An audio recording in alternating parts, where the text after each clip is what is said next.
সম্মিলিত ৫ ব্যাংক গ্রাহকদের জন্য একটি দারুণ সুখবর। সুখবরটি হল বাংলাদেশ ব্যাংক গ্রাহকদের টাকা ফেরত ও ভবিষ্যৎ নিয়ে নতুন একটি রোডম্যাপ ও তথ্য উপস্থাপন করেছেন। কিন্তু কি সেই সকল তথ্য ও রোডম্যাপ এ সংক্রান্ত বিস্তারিত জানাবো আজকের ভিডিওতে। প্রিয় ভিউয়ার্স, আসসালামু আলাইকুম। আপনি যদি আমার চ্যানেলে নতুন হয়ে থাকেন তাহলে এরকম নতুন নতুন ভিডিওর আপডেট পেতে চ্যানেলটি সাবস্ক্রাইব করে রাখুন। বাংলাদেশের স্বাধীনতার ৫৪ বছরের ইতিহাসে ব্যাংকিং খাতের উত্থান পতনের এমন কিছু অজানা অধ্যায় আপনাদের সামনে তুলে ধরব যা আগে কখনো কোনো মিডিয়াতে এভাবে বিশ্লেষণ করা হয়নি। আর ভিডিওর একদম শেষ অংশে আমি আপনাদের এমন কিছু গোপন ও গুরুত্বপূর্ণ তথ্য দেব যা আপনি পূর্বে কখনোই কল্পনাই করেন নাই। তাই একটি সেকেন্ডও মিস না করে শেষ পর্যন্ত আমাদের সাথেই থাকুন। বন্ধুরা, বাংলাদেশের স্বাধীনতার পর গত ৫৪ বছরে আমাদের ব্যাংকিং খাত অসংখ্য চড়াই উতরাই পার করেছে।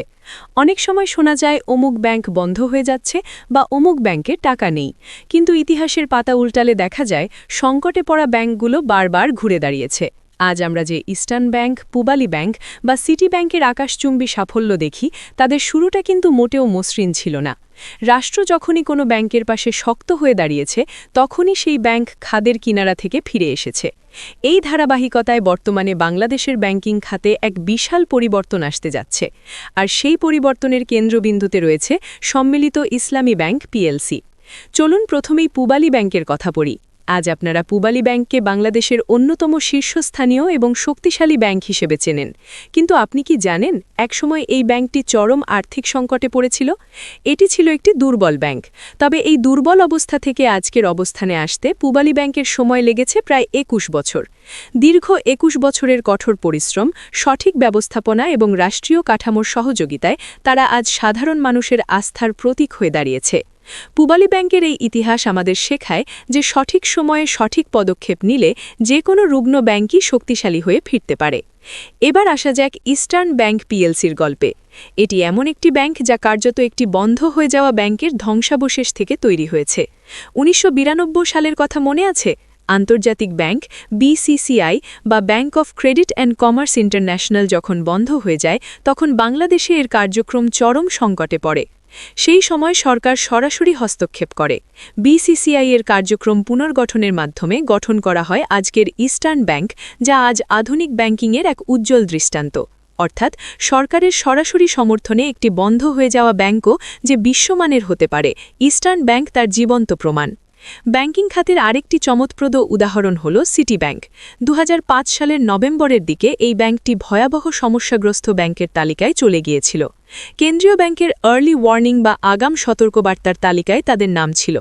আপনি শুনলে অবাক হবেন, সে সময় সিটি ব্যাংকের খেলাপি ঋণের পরিমাণ ছিল প্রায় ৪০%, অর্থাৎ ব্যাংকের প্রায় অর্ধেক টাকাই ছিল ঝুঁকিতে। কিন্তু আজ সিটি ব্যাংক বাংলাদেশের অন্যতম সেরা এবং আধুনিক ব্যাংক হিসেবে স্বীকৃত। খাদের কিনারা থেকে তারা কিভাবে ফিরে এলো? এর পেছনে ছিল সঠিক সংস্কার এবং রাষ্ট্রীয় আর্থিক ব্যবস্থার সহযোগিতা। এবার আসি আজকের সবচেয়ে আলোচিত বিষয়ে, সম্মিলিত ইসলামী ব্যাংক পিএলসি।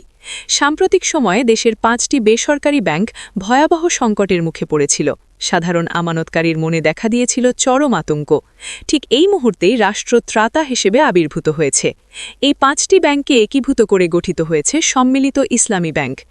এই ব্যাংকটির মোট পরিশোধিত মূলধনের পরিমাণ কত জানেন? ৩৫,০০০ কোটি টাকা। এর মধ্যে সরাসরি সরকারের সহায়তা হিসেবে থাকছে ২০,০০০ কোটি টাকা। এটি কোনো সাধারণ উদ্যোগ নয়। রাষ্ট্র যখন অংশীদার হিসেবে থাকে, তখন সেই প্রতিষ্ঠানের ভিত্তি হয় পাথরের মতো শক্ত। ব্যাংকিং বিশ্লেষকদের মতে সরকারের এই বিপুল বিনিয়োগের ফলে এই ব্যাংকের সকল আমানতকারী এখন শতভাগ নিরাপদ। যারা এতদিন দুশ্চিন্তায় ছিলেন, তাদের জন্য এটি একটি বড় স্বস্তির খবর। এটি দ্রুততম সময়ে একটি অত্যন্ত শক্তিশালী ব্যাংক হিসেবে আত্মপ্রকাশ করতে যাচ্ছে।